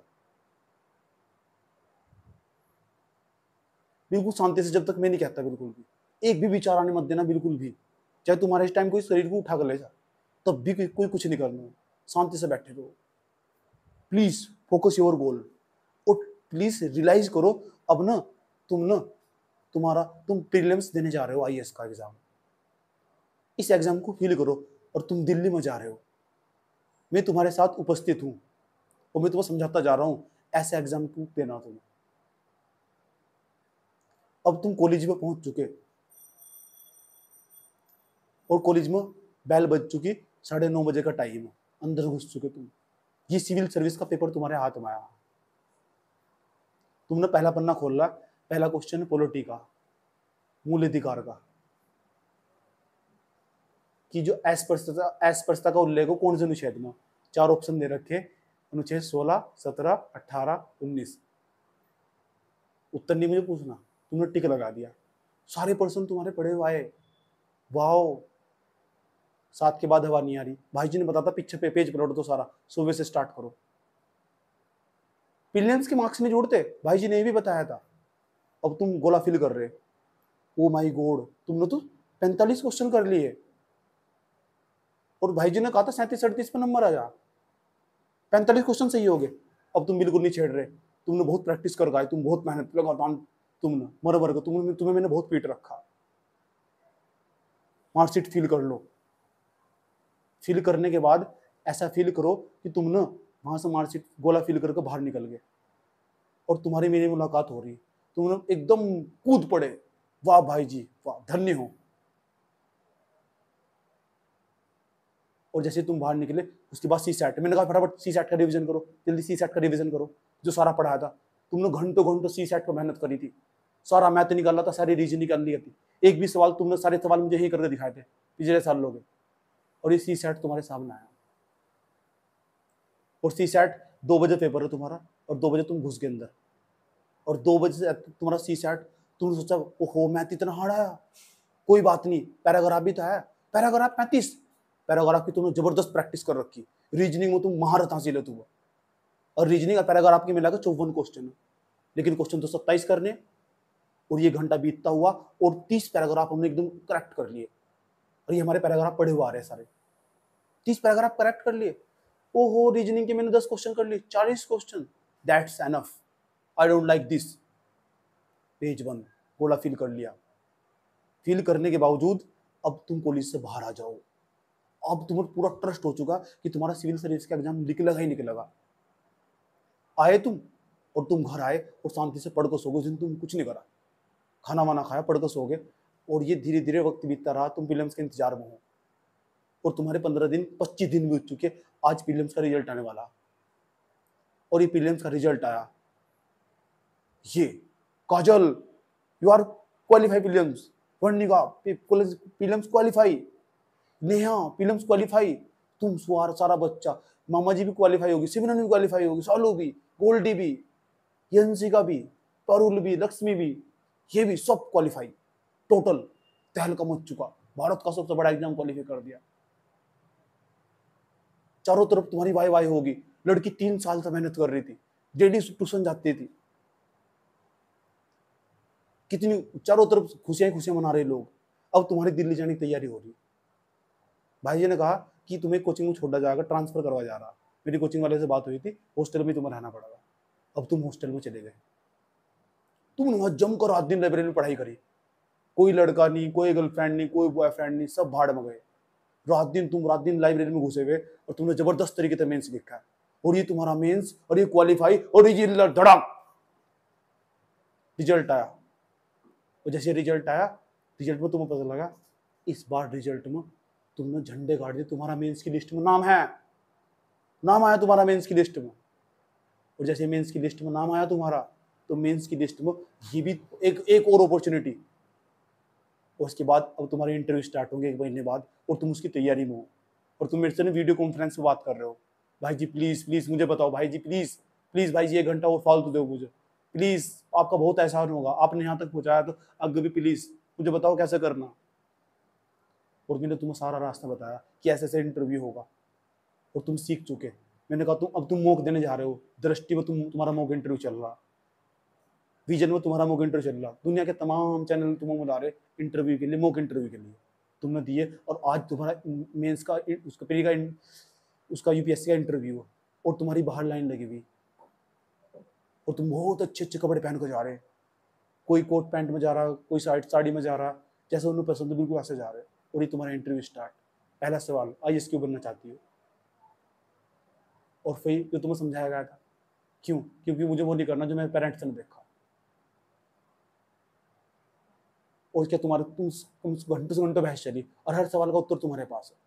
3 साल तुम ट्रेनिंग लिए थे, ये तुम्हारे दिमाग में था, और आज तुम इंटरव्यू से बाहर आए और तुमने मुझे बताया जबरदस्त इंटरव्यू गया, लेकिन डर फिर भी लग रहा। अभी जुलाई का महीना आ चुका, और जुलाई के महीने में आकर अब रिजल्ट आने वाला, मई जून में रिजल्ट आने वाला। और ये रिजल्ट आया, और आज रिजल्ट में ना जैसे तुम बाहर निकल कर आए, और रिजल्ट में से ना आज सबको पता, सबकी निगाहें तुम्हारे ऊपर है। आज तुम्हारी वर्षों की मेहनत वसूल होने वाली, जो तुम घंटों घंटों बैठ कर लिखते थे। और ये तुम्हारा रिजल्ट आया आज। केवल 1000 बच्चे आईएएस बनने वाले, 3000 बच्चों ने इंटरव्यू दिया था, और उसमें ना लिस्ट में तुम्हारा नाम है। और चारों तरफ ना ये तुम्हारे पेरेंट्स रिजल्ट देख रहे हैं आज, उसमें तुम्हारा नाम आ गया। और ये तुम्हारी पता कौन सी रैंक, ये तो 14वें नंबर पर रैंक आ गई तुम्हारी, एक की 15वें नंबर पर, 65 रैंक, 70 रैंक, 95 रैंक। वाओ क्या गजब। तुम मुझे फोन लगाओ, मेरा नंबर बीजिए, तुम मुझे फोन लगाओ, मेरा नंबर बीजिए। उसके बावजूद तुम्हें इतनी खुशी हो रही, तुम्हें पता नहीं तुम क्या करो, तुम्हें खुद भी ट्रस्ट नहीं हो रहा कि यार ये कैसे होगा, कैसे कर दिखाया मैंने। और चारों तरफ और ये मीडिया का तांता लगा हुआ तुम्हारे आसपास, तुम्हारे घर के बाहर लाइन नहीं है गाड़ियों की, हर मीडिया वाला इंटरव्यू तुम्हारे घर बैठा हुआ, मैम प्लीज आपने कैसे करके दिखाया, कैसे करके दिखाया, कैसे करके दिखाया। और जिसके कारण करके दिखाया वो तुम्हारे पास तक गायब। उसके बावजूद चारों तरफ तुम्हारे तरफ मेला ही मेला, लोग तुम्हारे को तांता लगा हुआ, सारे में वाई वाई, पूरी टीवी पर तुम्हें दिखा रहे। वाह क्या बात है, कितनी मेहनत करके दिखाया इस लड़की ने। आंखें खोल लो,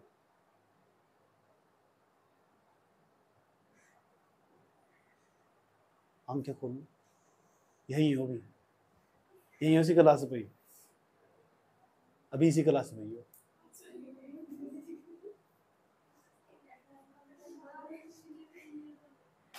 इसी क्लास में हो।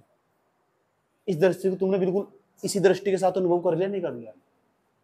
सही बात है, जो भी तुम्हारे दिमाग में चल रहा होगा ना वो सारा तुमने ही अनुभव कर लिया, जैसा तुम्हारा सपना होगा, विजन होगा।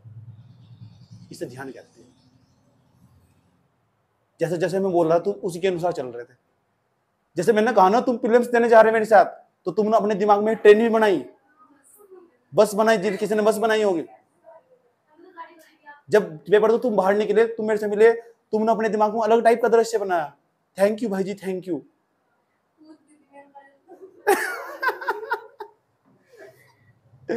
ऐसा लगा, इसे मेडिटेशन कहते हैं। असली पूजा पाठ या हो, वो कभी पूजा पाठ नहीं है जो तुम भगवान के सामने बैठ करते हो, सही में उसका कभी कोई बेनिफिट नहीं होने वाला। इसे क्या, अपने लक्ष्य पर ध्यान लगा। सही बात है, 8-10 मिनट में मैंने तुम्हें सारा रियलाइज करवा दिया। काश ऐसा हो पाता, काश ऐसा हो पाता, काश ऐसा हो पाता। ये कहते हैं सम्यक समाधि में चले जाओ, तुम्हें खुद भी नहीं लग रहा तुम वास्तव में आज यही होगा। तुम्हें जब बैठे तुम्हें खुद भी लग रहा तुम यही होगा। उनका दिमाग सब वही दिल्ली में, मेंस में, दृष्टि में, मॉक इंटरव्यू में सब चल रहा था, कैसे कपड़े, कैसा ड्रेसिंग सेंस, सब कैसी मीडिया, सब चारों तरफ।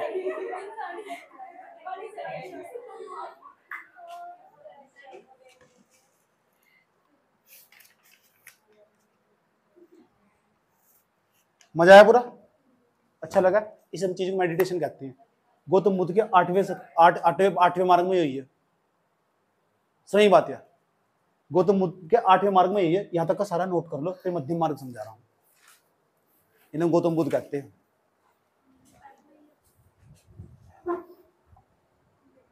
इतनी देर तो बकवास क्षेत्र तुम 55 मिनट भी कुछ।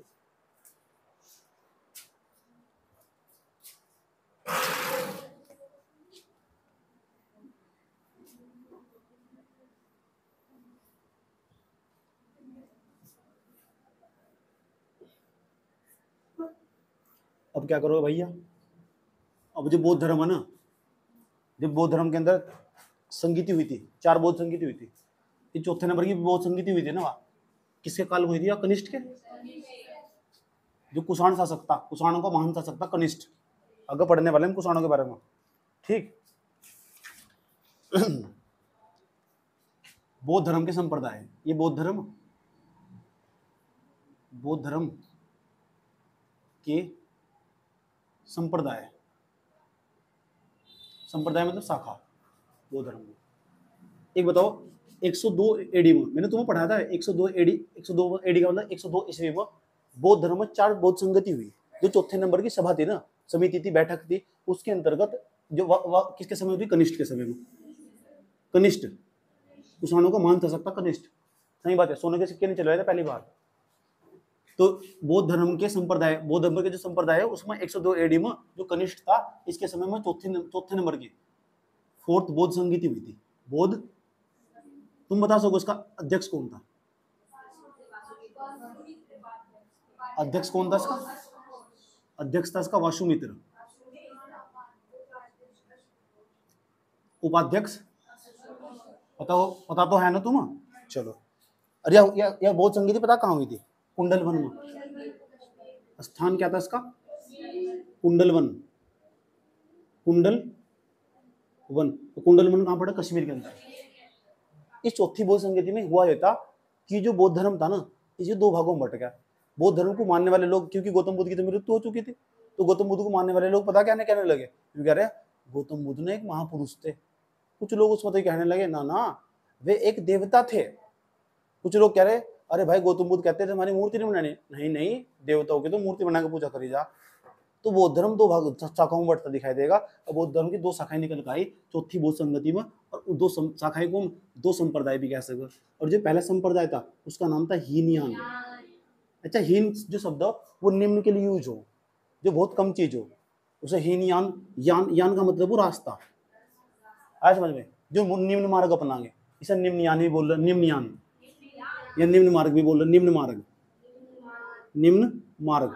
याद रखना बात। या ये भी सवाल पूछा जा सके, निम्न मार्ग वाले कौन? हीनयान शाखा वाले। ये बौद्ध धर्म को ऐसे ही अपनाएंगे जैसे गौतम बुद्ध ने अपनाया था। ये कोई परिवर्तन नहीं चाहते, जैसे आए थे ऐसे रहेंगे। हीनयान कहते नहीं है वो लड़की बुद्धिहीन, इसके अंदर बुद्धि की कमी का मतलब निम्न का मतलब कम हो, ये निम्न मार्ग। याद रहा ये बात है। दूसरे नंबर पर एक था महायान। तो जो महायान है ना, इस महायान को हम पता क्या कहते हैं? महायान का एक दूसरा नाम भी है, समझ में आया बात? है इसे उच्च मार्ग भी कहते हैं। उच्च मार्ग याद रखना बात। या इसे उच्च मार्ग भी कहते हैं। चलो, याद तक भी सही है। इसे बोधिसत्वयान भी कहते हैं। बोधिसत्वयान,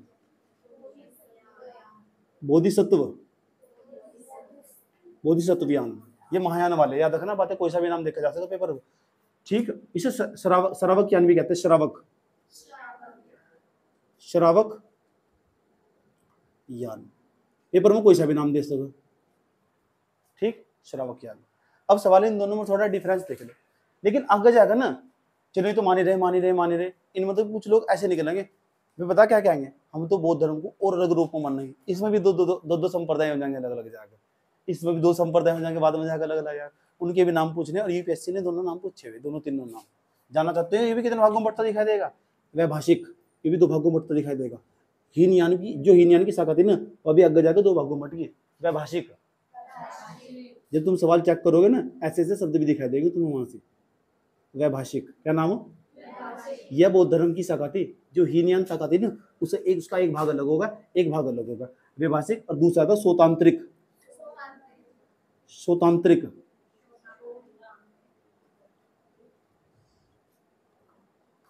स्वतांत्रिक,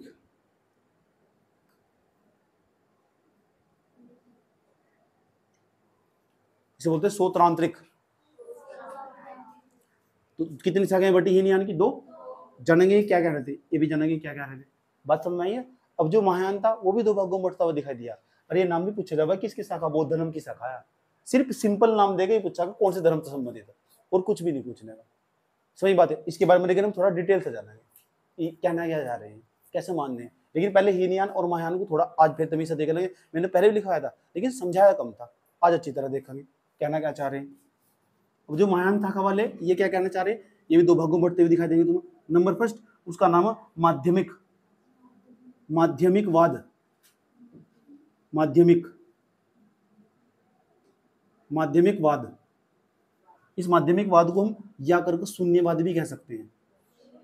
और ये भी कई बार पूछा हुआ, जो शून्यवाद वो कौन से धर्म से संबंधित है? बौद्ध धर्म से। जो महायान शाखा ना, उसमें तो कुछ लोग ऐसे थे जो कह रहे थे, जो ना सब चीज विज्ञान, कुछ ऐसे जो विज्ञान विज्ञान को बोल दे रहे थे, वे विज्ञानवादी। जो कह रहे थे नहीं नहीं भगवान भी है, आत्मा भी है, ईश्वर भी है, वे शून्यवादी। समझेंगे और अच्छी तरह से इससे। सही बात क्या? कुछ कहते नहीं सब कुछ विज्ञान, सब साइंस है, तो वे एक तरफ निकले, उनको तुम एक तरफ बैठ जाओ जाकर, तो उन्होंने कहा विज्ञानवादी, जो विज्ञान के दादा बनने थे, इसे विज्ञानवाद कहते हैं। सही बात क्या? ठीक, विज्ञानवादी थे। वे विज्ञानवाद कह सकते हैं या योगाचर भी कह सकते हैं, विज्ञानवाद या योगाचर।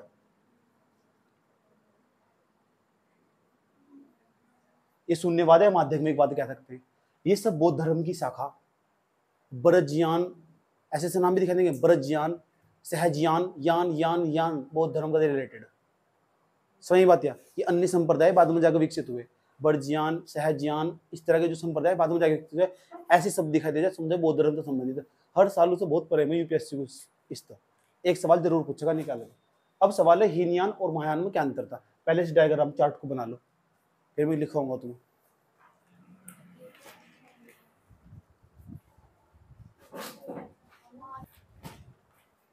सुनो, ये हीनयान, ये महायान, ये बौद्ध धर्म की ऐसी शाखा थी, जैसे बौद्ध जो गौतम बुद्ध मानते थे ना, उन्होंने बिल्कुल ऐसी बात को आगे बढ़ाया, कोई परिवर्तन नहीं करा। ये परिवर्तनवादी नहीं आते, अपरिवर्तनवादी थे। इन्होंने क्या करा, ना ना, गौतम बुद्ध तो एक बहुत बड़े अवतार थे, उनकी मूर्ति पूजा होनी चाहिए। मूर्ति बनाई इन्होंने, मूर्ति पूजा में विश्वास रखते थे महायान शाखा वाले लोग, ये मूर्ति पूजा में विश्वास नहीं रखते थे, मना कर दिया। ये अपरिवर्तनवादी रहे, स्थिरवादी थेरवादी बोल रहे हैं। सही बात या? लेकिन ये महासंगिक थे, इन्होंने जो होता ना बौद्ध धर्म, उसे तरोड़ों मरोड़ों को पेश करा आगे जाकर। ये महायान शाखा वाले सही, इन्होंने बदलाव चाहा, इन्होंने कभी बदलाव नहीं चाहा। ये मांस भी खाते थे हीनयान वाले। क्या खाते थे? खाने तो कुछ हो ही रहा थोड़ा ही। ये क्या लिखा हुआ कि मांस खाने तो भगवान नहीं आने के? कहाँ लिखा हुआ? वहां जाओ तमिलनाडु में, वहां मांस के अलावा कुछ है ही नहीं, चावल मछली सबके घर में बनागा, वे तब भी भगवान की पूजा करे। चिकन नहीं खाना चाहिए, अब एक गधे हो तुम। जहां चिकन नहीं पैदा हो वहां क्या करोगे? जाओ ना, ये नॉर्थ इंडिया में तो चल रहा है, इसे खाओगे तो तुम्हारे घर में भूत आ जाएंगे। गधे होगा कि नहीं मर के, थोड़ा दिमाग भी लगा ले करो। कहाँ जाएंगे भूत? किसने कहा तुम्हें? शराब पीने से हो जाएगा, बनाई क्यों जा रही है? बंद करो। जिसके घर में मरनी वहां क्यों नहीं घुसते भूत? जिसकी जो चिकन काट कर बेच रहा उसे क्यों नहीं ऊपर होता? थारे घर में लाने से हो जाएगा।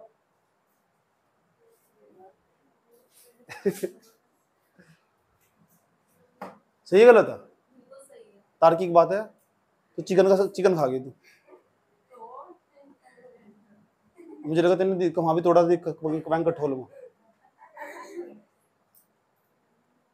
गंदे आदमी। तो यहाँ जो चीज उपलब्ध है उसके हिसाब से चलना। यहाँ जब शाकाहारी भोजन उपलब्ध है तो गंदी चीज खानी क्यों चाहिए? यही तो मध्यम मार्ग, यही तो मध्यम मार्ग, यही तो मध्यम मार्ग। तल्ला दलाल की पिक्चर देखी ना, यही मध्यम मार्ग।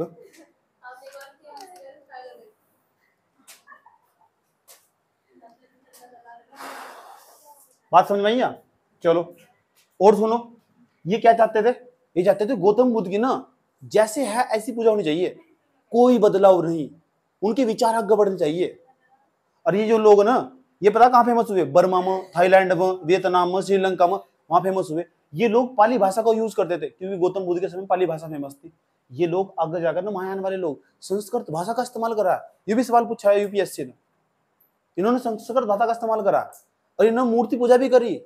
अरे इन्होंने मांस पर बिल्कुल प्रतिबंध लगा दिया, जिसके घर में मांस आगा भगवान गौतम बुद्ध आ नहीं सकते उसके घर में। सही बात है, ठीक। इन्होंने कहा नहीं नहीं ऐसी बात नहीं है, जो खाना खाओ। गौतम बुद्ध ने लास्ट में जाकर सूअर का मांस खाया था, क्या दिक्कत हो रही? शुकर माधव से तो कहते हैं, शुकर माधव वही तो हो, शुकर माधव। शुकर माधव के नाम से सूअर का मांस। ये कहाँ फेमस हुआ? महायान वाले लुम्बिनी में फेमस, बोध गया में, सारनाथ में, कुशीनगर में, यहाँ फेमस। चीन में, तिब्बत में, जापान में ये महायान शाखा वाले फैले। चीन, तिब्बत, जापान में। और जो नीचे दक्षिण में फैले ना हीनयान शाखा वाले, श्रीलंका में, वियतनाम में, थाईलैंड में, कंबोडिया में ये फैले हुए, ये वाले शाखा वाले, हीनयान वाले। समझ बात है? जो मैंने डिफरेंस अभी बताया नोट्स में जरूर लिख लेना है कि ये संस्कृत भाषा का इस्तेमाल करते थे, ये पाली भाषा का इस्तेमाल करते थे। अपने उपदेश को देने के लिए ना ये संस्कृत भाषा बोलते थे। समझ बात है? ये अपने उपदेश को देने के लिए संस्कृत भाषा इस्तेमाल करते। तो हीनयान वाले ज्यादा फेमस हुए, क्यों? पाली भाषा साधारण और सरल थी, इन्होंने संस्कृत भाषा का इस्तेमाल करा, ये जटिल थी। संस्कृत तो लोग वैसे भाग गए। सही बात है, थरबे की श्लोक आज तक नहीं याद हुआ वो। एक ही श्लोक संस्कृत में की चीज याद हुई, हे जीवा को टूसने के मधुर की ना वास्ते। सही बात है। जवान में, अच्छा हाँ, अब नहीं होता, कहीं कहीं जगह हो जाता होगा जो बहुत टेस्ट मिल जाती है।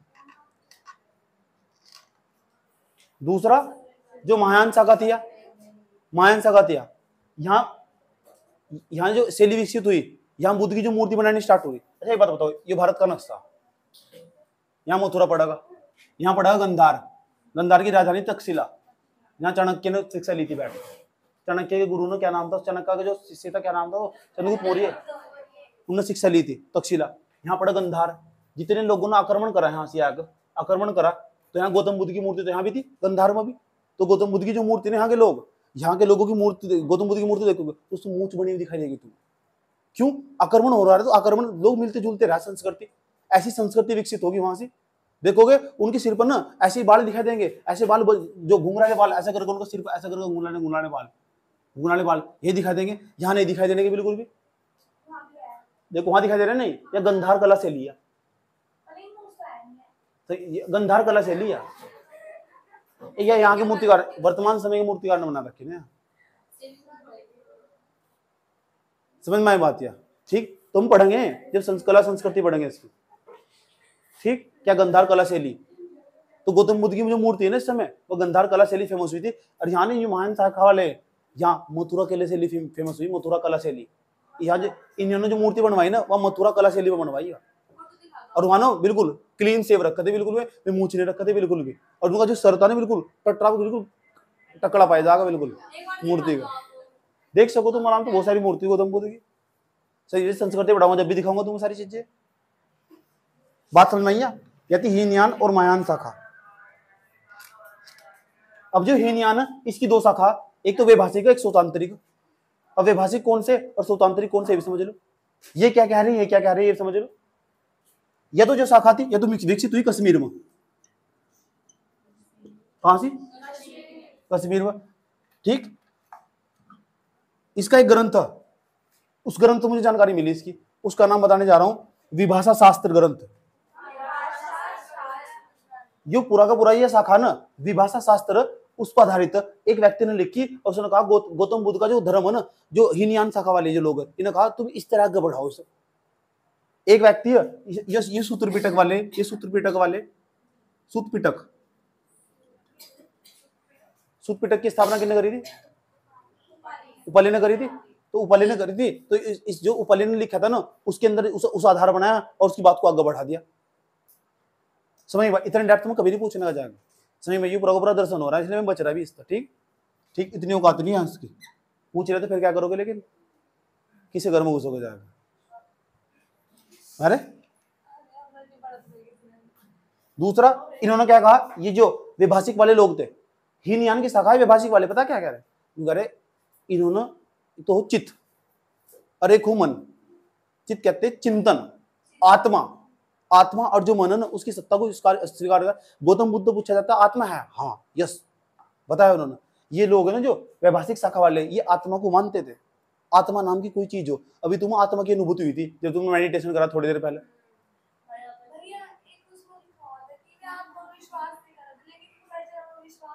किसमें? ये गौतम बुद्ध की बात है, ये गौतम बुद्ध के अनुयायियों की बात चल रही है बाबू, अनुयायी जो गौतम बुद्ध को फॉलो करने वाले, सही बात है, जो उनके अनुयायी थी, और उनके अनुयायी भी अलग अलग टाइप के, इनके विचार अलग है, इनके विचार अलग, इनके विचार अलग, इनके विचार अलग। ये सारे मूर्ति पूजा करने वाले, सब मूर्ति पूजा कर, विज्ञानवादी जो ये सारे मूर्ति पूजा करने वाले, इनमें तो कोई सा भी मूर्ति पूजा करने वाला नहीं है।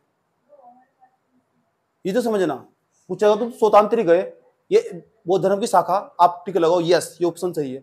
पूछेगा जो स्वतांत्रिक वाले थे ये मूर्ति पूजा में विश्वास रखते थे, तुमने तो ये पढ़ा था हीनयान में रखे थे, ये रखे थे ना यार, ये तो रखे थे, ये कोई सा भी नहीं रखा था मूर्ति पूजा में विश्वास, ये इसकी तो शाखा, इसलिए तो मैंने इसके नीचे डाला डायग्राम। स्टेटमेंट बना के सवाल पूछेगा तुमसे कि बताओ वैभाषिक वाले मूर्ति पूजा में विश्वास रखते थे, ये स्टेटमेंट अभी तो तुम्हें बहुत सरल सा लग रहा होगा, और जब सामने आगा ना तो धज्जा उड़ा दो। फिर ये अभी तो तुम लग रहा है 50 ग्राम का, और जब वहां लग रहा है फिर दो धड़ी का सवाल लगा हो, ये पहली बार सामने आऊंगा उनको सिर्फ हो जाओ देख, ऐसा तो नाम भी पहली बार सुनने, समझ में आई बात है? इतनी बात बताओ समझ में नहीं आई, कोई दिक्कत भैया?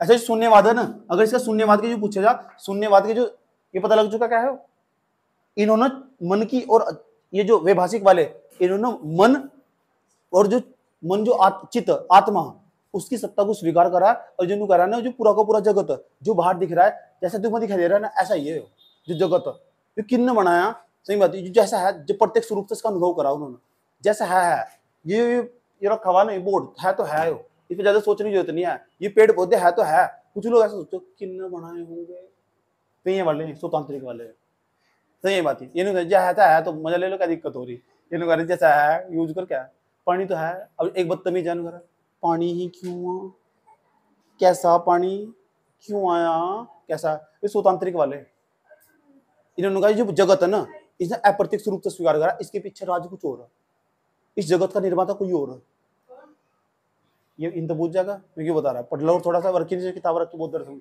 रखा, भारतीय दर्शन, देखिए किताब रखी हुआ, पढ़ लो पूरी किताब ने पूरी पढ़ रखी है, मैं तुझे बोलने को बता देना अभी, इन्हें कह रहे इसके पीछे कोई अलौकिक सत्ता, लोकोत्तरवादी है, लोकोत्तरवादी बन जा, लोकेत्व उसमें ऐसे शब्द मिलेंगे तो किताब में, एकेश्वरवादी, लोकेश्वरवादी, एकवादी, बहुदेववादी, ऐसे मिलेंगे तुम्हें सारे शब्द, लेकिन पूछे नहीं जाते हैं, सही बात है, तो जहां तक पूछेगा वहां तक बता दूंगा तुम्हें।